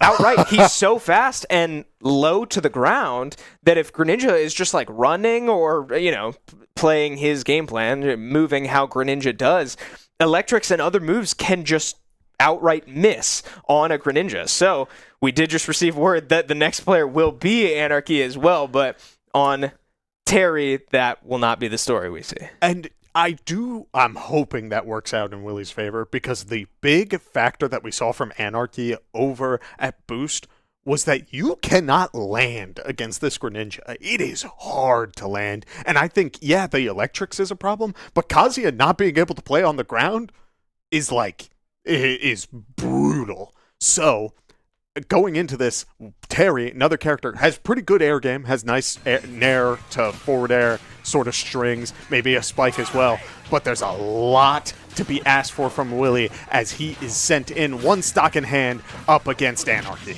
Yep, here we go. Big opportunity here for Willie, but certainly a tough one to come out on top. Anarchy, one of the best, if not the best, Greninja player in the world, as I'm sure anyone could make an argument. Willie finding some great percentage so far, able to just, again, find information at this stage in the game. To make a 1-stock run through 6 would be miraculous, but and an opportunity there. Willie does walk out alive, but here comes the vertical game from Anarchy. Anarchy is looking to end Willie, but the other way around. Greninja is way too high as a power geyser connects in just the right spot to send Anarchy flying. Okay, Willie with a great show so far. Did take a lot of percentage there, but is it enough to get the go meter? You said it, power geyser able to finish that one off, is able to air dodge back to the ledge. A close call there, but Willie got it under control. 130% now on this Terry, as Anarchy just looks to put this away and try to secure set 1. But Willie making it hard for him, racking up some he might serious die, percentage. Chris. He could go down. The jabs, the down tilt into the jab, into the Buster Wolf, secures the stock, and Anarchy's down to his last. Yeah, but we got a tall ass Chris as Greninja goes for another up air. Terry's sitting at 160. Combos may stop connecting at this point as the forward air comes out. Greninja's forward air will be able to KO, but even so, Winthrop takes the series. Shenandoah taking a total of 8 stocks off of the #1 roster. How about it? I mean, if you're the Shenandoah roster sitting out in the arena right now, you cannot feel bad about that. I think a lot of it boils down to Willie going on a heck of a run there at the end. Ultimately, Igloo walking away with 1, Farambis not getting 1 right there. Certainly room to improve, but yeah, Willie's run there at the end certainly should ignite something in this team. Hey, maybe this is a little bit doable, but still a whole player that we didn't even see out of Winthrop, right? If you're Winthrop, you'd feel totally fine, I think, about what you just saw, even though that was a little rattling at the end. Plenty of cushion still there, so it's going to take a lot out of SU, some serious adjustments, but we'll see what they adjust if they decide to change their opening players. We didn't see Igloo go in on stream, but that matchup didn't look terrible, but certainly favored Mega Man. Yeah, and even so, I feel like I love watching the Winthrop roster play. It felt like we were seeing interactions off of characters that we don't see before. And that's a very unique sort of feeling. You don't always see unique experiences specifically with a given character. It's usually the back and forth between like Pac and some weird interaction with like K-Rool or something that we seem to get a lot on this desk, or DDD. So to see like beautiful shadow sneak setups from Anarchy, to see C4 like grenade ready setups, like he did like 60 on Willie with 1 good interaction, and on top of that, the entirety of Peepnut's run is like, I mean, there's a lot to learn from this matchup. I'm hoping that as we get into the next series, we can see a little bit more of that, but a character swap, not only for Shenandoah, but for the side of Winthrop as well, as Anarchy's going to start. Yeah, big mix-ups both ways. Maybe Winthrop getting a little comfortable with the setup they had. Anarchy still sitting in the hot seat, opting to stay. So we'll see if a Greninja Open is enough to throw SU off, but a return to form here out of Shenandoah as Kip will be the opener. Now both players looking to rack up percentages. Greninja doing a great job of that so far, but again, that vertical game is where Greninja thrives, and the horizontal game will be where Kip thrives. So combat between 2 different playstyles, and we'll see which one comes out on top, but so far the vertical one seems to be winning. Yeah, here's the big thing, is that if Kip can find opportunities to get those fruit online, yes, that seems like the go-to answer, but it's going to be difficult. Understand that Kip can't be playing too far off stage all the time. Greninja has some good options to take advantage of that, which means Kip is going to have to charge fruit on the stage. If Kip can find opportunities, he will get situations like that, building 100% onto Anarchy, but on the other side of it, it could spell disaster. Yeah, now the hydrant goes off stage. Kip maybe had a window to grab there, but wait. He countered the water! Does that actually work? What? It doesn't deal damage, Chris. He countered the water anyway. Wow, okay, well, you said it. Interactions we've never seen on this desk, and add that to the list. Apparently you can counter the water. That should apply to other characters as well. I'm surprised we've never seen that, but Greninja is probably the only one in the game that would kill off of it, as he does teleport to you. So Ninja Anarchy able to find the first stock of set 2 here, but not before taking a ton of percentage. Kip doing a good job holding his own so far, but now down in the stock count. Yeah, Pac-Man grab isn't particularly strong, but I think a lot of these players recognize that, and we are just seeing a lot of grabs from Kip to try and punish that. But even so, it feels like the percentage, the way to return it, has been so difficult. I mean, look at this, Chris. Anarchy is sitting pretty right now at 154, but even so has racked up 95 onto Kip off of just a couple of good landing callouts. Yeah, we see the speed of Greninja finding its value there as well, as he's able to just run away from danger. Oh, Kip going for another one of those grabs. Maybe Not again. the Winthrop player starting to catch on. But yeah, I mean, you're absolutely right. That's twice in a row that we've seen Greninja just counter the water, but an Apple able to steal that one. And now stock count tied, but Kip up to nearly 100% here. Down tilt can't quite find the kill yet. Anarchy goes off stage and is able to push Kip into the blast zone. Can't make it back, and an even percentage with a full stock lead in favor of Winthrop. Wow, again, another interaction. Pac-Man side B, the moment he eats that power pellet, I believe he has either super armor or is invincible. Either way, you expect Pac-Man to usually come out on top, as that's why we don't see many people go off for Pac-Man. But this time around, the water just pushed Kip down a little bit further, and Anarchy walks away with a stock lead. Yeah, now Kip going for more of those grabs. Another one goes a little wide. Make it another one. I think you're right. I mean, this is the type of Pac-Man gameplay that nobody really goes for, because that is such an interesting move. It's such punishing end lag if you do miss. But, I mean, here come those Greninja combos that we know so well. I mean, only a couple up smashes in this game, though. It's been something that we, come to expect from Greninja. It's one of his best kill confirms, as it countered Hydrant leads to Kip's shield. But, yeah, more Greninja combos certainly on their way. Kip doing a good job, though, of holding his own so far. Bill just missed. Yeah, Kip looking for that final hit. It is crazy to me how safe that counter setup is, because we've seen Anarchy go for it multiple times, but even if a counter is activated and maybe doesn't connect, you expect it to be relatively unsafe. But look at that. Look how far he bounces off there. Yeah, it's crazy just how safe that option is. Yeah, Kip does get hit with that Hydrant. Side B able to make it back to the ledge. Both players a dangerously high percent. Greninja does not have a kill throw.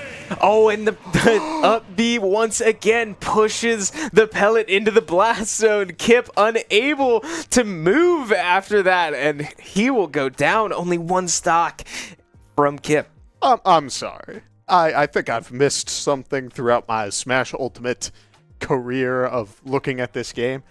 That is two characters, both using water, that deals damage. Pac-Man's doesn't deal damage. Let's acknowledge that. Yeah. But I didn't think Greninja's did either. Or maybe it deals a very little. Either way, I thought he pushed Pac-Man down into the blast zone. No, he just beat out the power pellet. If you hit the power pellet as it's sent out, Pac-Man will stop using his side B and then go back to basic animation Pac-Man. So Kip was so low in the blast zone, but then gets the power pellet gets hit by a spray a football field away in the bottom blast zone, so he can't react and get the trampoline going. Plenty to learn here from today. I mean, this has been quite an educational show. But all right, fair enough. Anarchy comes out on top. Excuse me.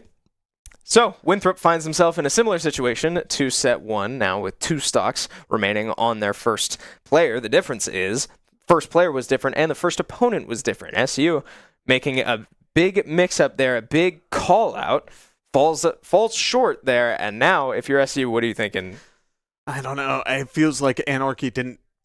we didn't get a lot of information on Anarchy for Shenandoah. He was sent in third and had a beautiful performance against Willie to try and close things out. Willie found two stocks, which was hey, great all around. But do you want to reveal what is usually Shenandoah's anchor this early?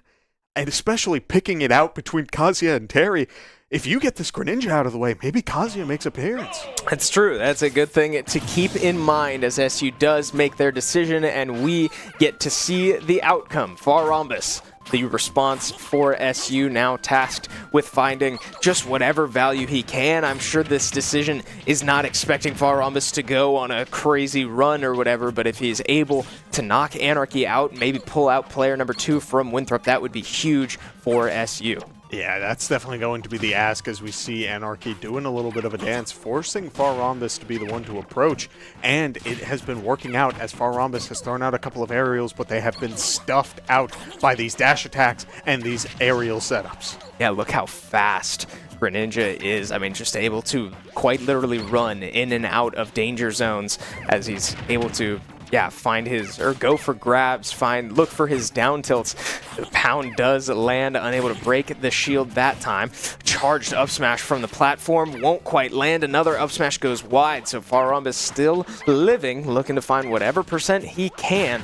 But, I mean, look at the mobility. It's so hard for Farambus to connect much as he continues to throw out hitboxes and just sort of pray that Anarchy will just find his way into some of them. And that is actually very reasonable in certain fast-paced matchups. Characters like Sonic and Captain Falcon, oh my goodness, amazing DI from Farambus not to go down there. But fast characters, you can just throw out hitboxes because even the best players don't always have the best control of that movement. I mean, Anarchy is definitely looking good as we see a couple of drag downs, Chris. They're looking like Joker over here as we see a couple of drag down up airs, but it will lead to a solid amount of percentage built up as Anarchy is able to get Farambus off stage. Yeah, very long combo leading to upwards of 60% onto this Jigglypuff as he does land on the platform and unable to get away from the up smash that time. The dash attack does catch the 2-frame and will confirm into a kill, so Farambus now down to his last, just looking desperately to find maybe one stock off this Greninja before bowing out. Oh, and he had an opportunity too. We saw the up tilt connect, but it traded with a hit of Anarchy. That may have been enough for Farambus to find one stock, but even so, it feels like it's such a dangerous spot as Anarchy recovers a little low. It does find a grab and will get a more percent built up onto Farambus as Farambus has to find a way back on the stage. But here's that dangerous part, Chris. How does the puff land? No jumps in hand. Oh, one jump, excuse me, will be able to get Farambus back onto the stage. Yeah, now forward smash did land there, and it did not amount to much. The down tilt will lead to an up smash. Farambus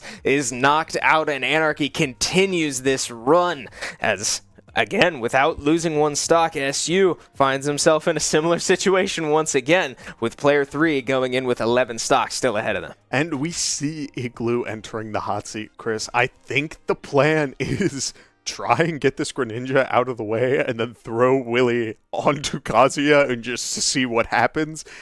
It could work. It's worked in the past. Yeah. I can't deny that, but you can't help but feel the pressure build because we're still only into one player. This is a repeat of last time, and the last player who did that wasn't Anarchy, it was Peebnut. Exactly.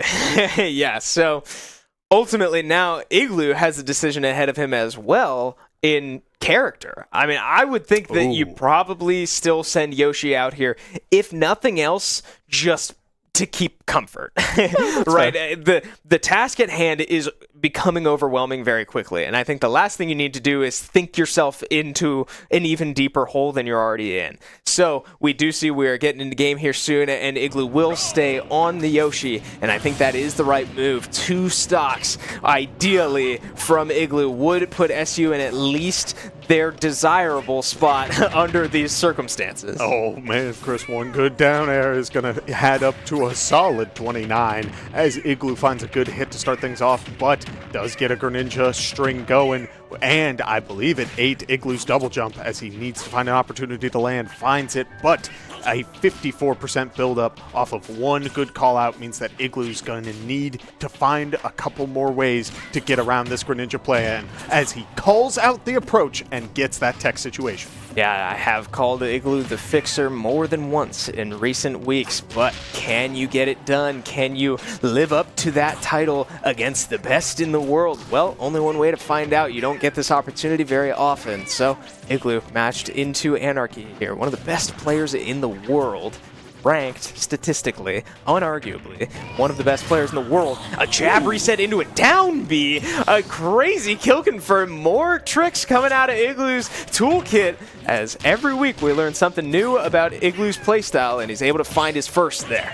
I'm glad we've been seeing more and more of that as we see Igloo find a couple more good hits, because it feels like it's such a strong option, and Greninja's not a particularly heavy character, so finding your openings for moves like that can really make a world of difference. Yeah, now we see the return to the stage. Relatively neutral gameplay as both players just look for one little opening. Igloo did find one there, but unable to connect. The forward air spike would have been huge. Oh, as he does let go of his shield, gets caught on or by the up smash there. So Anarchy so far finding his first, but down to his last stock and climbing the percentage ladder. Igloo doing a great job of holding his own in this matchup.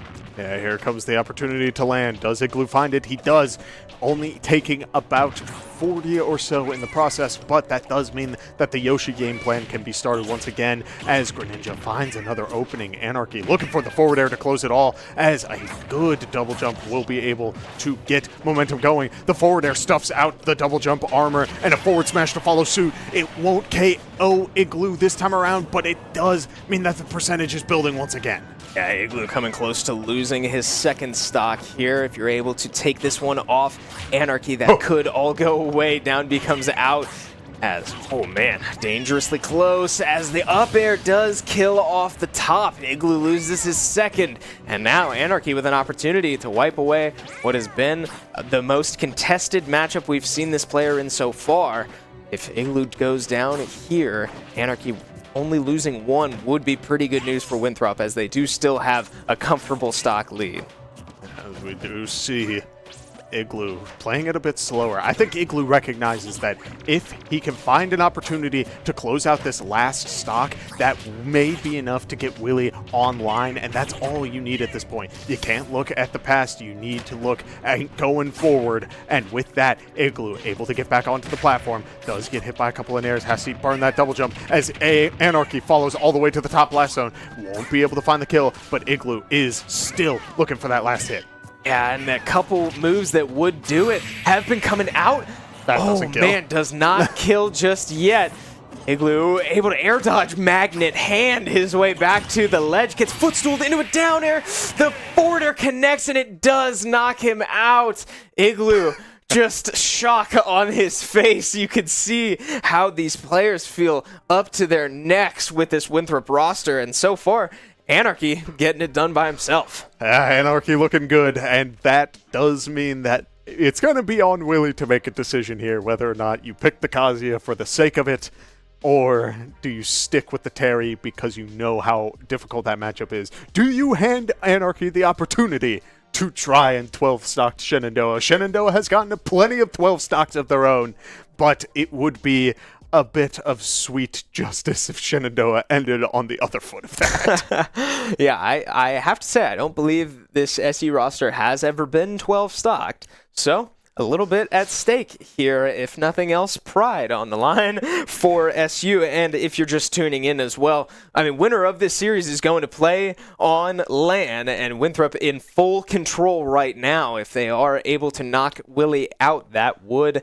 be it. They're booking their flights. So we'll see. That's what's actually at stake. But like we said, maybe a little bit of pride on the line here if SU is to bow out of their NACE season like this. You'd hate to see them get 12 stocked right now, but It'd Willie, be bittersweet. It would be a little bittersweet.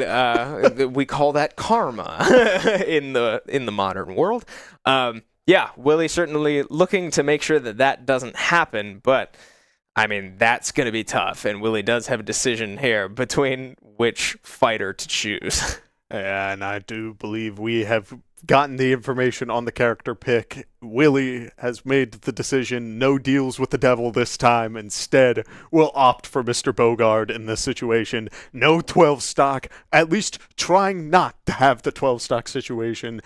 Really bring it home and try and really even things out. Yeah, now this would not be the first time that Willie has been in a situation like this where he needs to go on a run as the anchor for SU, and he picked Terry, right? I immediately think of Game Mason. I immediately, I forget what school it was, but Willie has gone on runs on both characters. It tends to be that the clutch runs are on Terry. So Gonna look to find whatever he can here, if nothing else, damage there onto Anarchy. So a strong start for Willie. 3 stocks to work with, trying not to lose any of them if possible in this matchup. Wow! Wasn't ready for that one, Chief. A Nair into power dunk setup at just the right percent connects with the spike hitbox, Chris? That's... I don't think I've seen that, except for like... I don't think I've seen that. Yeah, I mean, we've seen Willie find spikes off of his neutral air or is it down air? Yeah, it's down air on Terry. We've seen him find those in the past, but not one off his power dunk. That does not happen very often, but a tiny little sweet spot window does catch Anarchy a little off guard. So, first of many for Willie. If you're an SU fan, that's what you needed to see. This is step 1. There's a lot of hurdles left, but that was the first one now behind him. Yeah, averaging 1 stock in exchange for 3. It's a tall ask, but we've seen it before. This roster is powerful, and Willie, I think, has the tools necessary to cause some havoc. I was going to say, the last time I saw that power dunk spike would have been years ago, except for the fact we had a tour come through SU earlier today, and I got hit by it by a visiting potential student. So I recoiled on that real quick. But even so, I'm glad to see that Willie is still playing very active-minded, looking for setups like that, as we see the CJ Frozen make an appearance, going for the spike out the gate. Willie's looking for it all, Chris. Wow, okay, what did I just say after that last one? We've seen him go for spikes from the down air, but not from the power dunk. That time, he does find, count 'em, 2 from his down air and kills this snake off the rip. I mean, it's going to take aggression like that and aggression like what we just saw there. The rising tackle trying to chase CJ Frozen all the way up to the blast zone. Chris, aggressive decision making. He's comboing his own grenades, Chris. That's crazy. Snake pulled a grenade, rolled in. Willie threw him back into the face of it. As Willie enters go percent on his stock, Snake going onto the platform, not wanting to deal with the potential Buster Wolf setup. We do see Willie looking for a quick jab, down tilt, 1 jab, not looking for too much more. Does go for the rising tackle all the way up. Another stock is taken, Chris, and Willie is sitting pretty, but has to land, and the CJ Frozen up tilt on Snake will be able to close that stock. All right, on paper, still on pace here for Willie to make it what would be a miraculous, borderline historic comeback against Winthrop. Can't rule anything out as they do start to trade percentage. Willie starting to rack it up, but we know it doesn't take much for Willie to find a kill, and if nothing else, getting to higher percentage is somewhat good news for Willie as he unlocks his go meter. 2 new moves online for Willie to try and find kills as Snake does go high. Willie tries to catch it, can't quite do it there, and now Willie more than in up tilt range. Yeah, Willie needed to find an opportunity to land here, going for the geyser, trying to call out Snake, but another up tilt will connect and close out another stock as Willie is struggling to find a good hit onto CJ Frozen, as CJ Frozen has picked up that Willie's trying to play hyper aggressive and is willing to have these grenades ready to rock and roll. Yeah, Willie playing like he's got nothing to lose, and frankly, he doesn't. There's back certainly against the wall. Power dunk comes out, doesn't quite kill, does catch the air dodge, but not enough to find the kill. Go meter back online, and the up tilt catches the land again. Willie does go down. CJ Frozen will finish the job for Winthrop, knock out SU, and all you can do is clap. The players in awe, certainly, of what they just watched, but that is why Winthrop is as high-ranked and as successful as they are. Chris, we've talked a lot on this desk about mental side of things. I would not say that CJ Frozen was like a little bit like lax when that match started, but I think the wake up, like, because Willie was just so incredibly aggressive out the gate, just like it was wake up, hunt mode, whatever sense you have of like fight or flight. We're here to fight. I'm not here to lose these stocks to Willie. Realized the game plan, said, I'm not, like, no aggressive game plans here. I'm pulling grenades. I'm going to find ways to just build up damage on you, and not much. Like, that's all I need to do to close this out.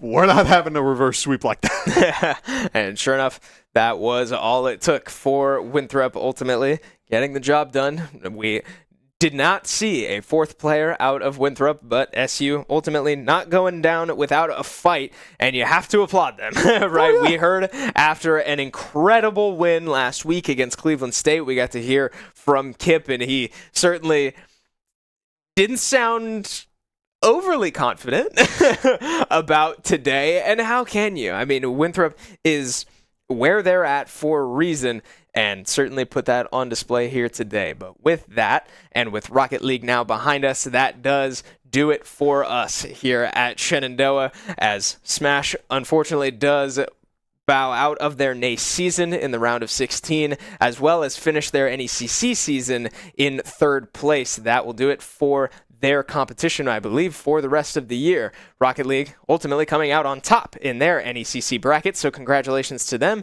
But that means we're done for today, so thank you so much for watching. Be sure to drop us a follow on whatever platform you're watching on right now so you don't miss out on any of our action for the foreseeable future into next semester as well. But I'm Chris Clayton. This is Kevin Clayton. Be a friend, tell a friend something nice. It might just change their life. We're all in this together, and we will see you next time.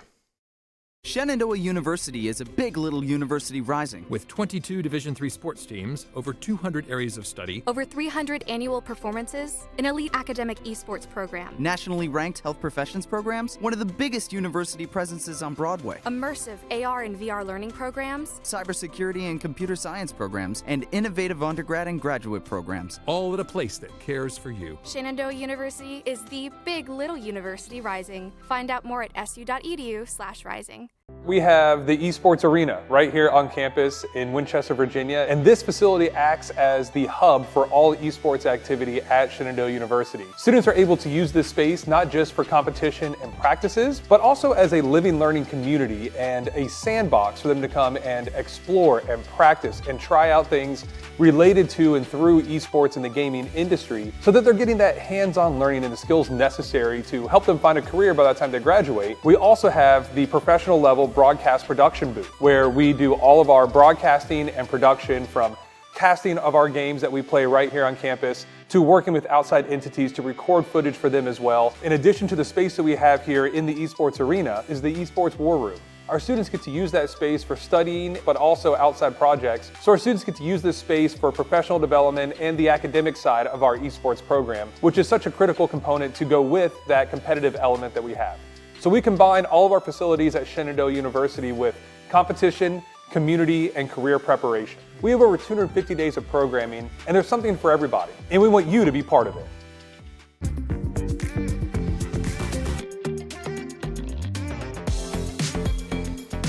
Not only have they only lost one game to the very team that they're now facing in the finals, but they have not dropped a single round within this playoff bracket. Yeah, very clean Rocket League coming through from this SU squad. Be a sweep, but otherwise they're treating Alvernia with the utmost respect of an opponent. Again, being their only loss of the season. The one loss that Alvernia does have is, ironically, against a team that Shenandoah themselves has 3-0'd. Or do you think you're just going to go with the game plan that y'all have set up in the past? We did actually get a VOD review yesterday before our scrim, and we were able to locate some key things that we like to do that hurt us, so we did our best to fix those, as well as some things that they like that we can exploit. So hopefully going to go into that, and all goes to plan, we walk away with a win. Here in time to find the save. Vaughn's now certainly showing that Alvernia and Shenandoah, even though it started out a little bit fiery, they're taking their time, and that spot for the Hornets to be in. Demolition ends up in the trade and guarantees that the Hornets can take a breath of relief, at least for a second. They can regroup. Pagani shot on goal, down off the cross. Second half. Yeah, second half indeed here for game number 1. Thrift taking it back into the corner, trying to find the cross. Will be able to do so. Shot on goal from Vallis. Will very easily into some offensive looks. It looks like Dukes was going to try to look for something there, but instead pulls the trigger. Hits on target. It's over. We're too strong to come through from Alvernia as we kick off game number 2. That one goes Alvernia's way, but the might be on target. Mango, the error, but back on defense is Thrift. able to find that clear. Pagani catching that one. Not any boost to work with, however, trying to just get pretty Mango, however, off the post to meet that one. But already within that first minute, SU finding themselves with a 2-0 lead, changing the ties here. Up in the air. Oh my Ruos. Now we approach the halfway mark of game number 2 within the next 30 seconds. Mango, however, a shot on goal, wide open. No one back in. Plenty of great looks come through from this Alvernia squad, but they have not been able to capitalize on any of them just yet. Oh my goodness, yes it is! Straight back into your own net, that time with a little bit of assistance from Kiazi. Shenandoah certainly finding the gaps in their opponent. They're adapting to their playstyle. Yeah, I saw. Two completely different games like this is the reason that players want to keep grinding, but they want to keep seeing what new things they can try. Because at half field, midfield there, 15 seconds left to go here in game number 2. Can Alvernia end this one on a good note? It looks like yes. We tie it up 1 apiece. 1 for SU, 1 for Alvernia. We got ourselves a series on our hands here, folks. You won't want to go anywhere. Well, maybe you want to. Same kind of initiative continue to be taking game 3, given how well it worked before. Mango, now a bit of a fancy carry, but Alvernia not afraid to commit onto the ball. About to start the net, though. Are looking pretty healthy when it comes to the boost, and just as I say that, it flips and flops all around. Almost a great bump. Wait a minute, from Mango! This is overtime here, and with how solid the Shenandoah defense has been throughout games 2 and 3, for that matter, there hasn't been many gaps for Alvernia to find, but it is there. Shenandoah, they're on match points, and that, you can start to kind of sweat it out once you get there. So Alvernia, I want to start getting this close. Balance wants to get it to start off right. Originally started off, and it was with these connections moving from the corner, playing off the backboard on the offense. Thrift and Bounce looking for each other on the field, but where's Shenandoah? Yeah, we'll have to see where this kind of continues to go. That's really been a correlation with who's starting out with that first goal and who's actually ended up winning the game. And that's what closest into a traditional sport is that you can't just only be defense. You can't only be offense. You have to be able to do everything, and you have to be able to move between each factor. And so far, the other side of the field gives Alvernia a shot of staying within this series, though. Mango tussling for control. Pagani over to the corner. Breaks out. Dupes looks for the power, but no. Drip holds the ball's momentum in air. No shot going in. Mango off the crossbar. Pagani has it. Yes! 0 second goal. The Hornets are going to go ahead and move up to match and championship. Significance of this game is kind of getting to both of these teams. We're not seeing Alvernia go for the insane commit on the offense anymore, and doesn't really seem to matter. Win out on a lot of these individual battles for the ball has been SU, right? I mean, Thrift trying to find that one. Pagani will be able to win it out. Game number 5, match point for SU. Alvernia down 2. They need to find a goal, and they need to find it fast, and that might just be it. Has to be waiting on the backboard. Denied. Another goal towards Alvernia. This ball dangerously close to getting a third in for the Hornets, sending them racing back. Quickly in the last 45 seconds. We'll have to see if they can do that again. Mango, however, will take it all the way off the post. But the follow-up bump. Pagani, 10 seconds remain. You're down 3 dupes. Trying to end the season on a good note. A toss-up off the backboard from Thrift. Valance will be able to... Gets it in off of this first touch, and I can tell you from experience that will not be happening. Shenandoah University are your NECC Division 4 champions. A clean, well, almost clean series here. 4-1 victory for SU. You can see Kiazi hyping up the crowd. Why not wave to the spectators? Guys, what a season, what a year you guys have put together. Man, was it beautiful to watch. Got a 1 stock for 3 before going down. Yes, we do take you at mid-game here as this series started at 8:30 local back, though, so nothing more than some damage to walk away with. That's a very dangerous combo here, Chris. Here's the big thing about Mega Man, as we see. Race, this 90% buildup that Farlvis has found so far. He catches that saw blade and goes off stage. Mega Man with limited off-stage options, but for the by just grabbing the Galaga, and we've seen even more players go for crazy setups when given the opportunity, like that. Yeah, calculated effort there out of Peanut to break the shield.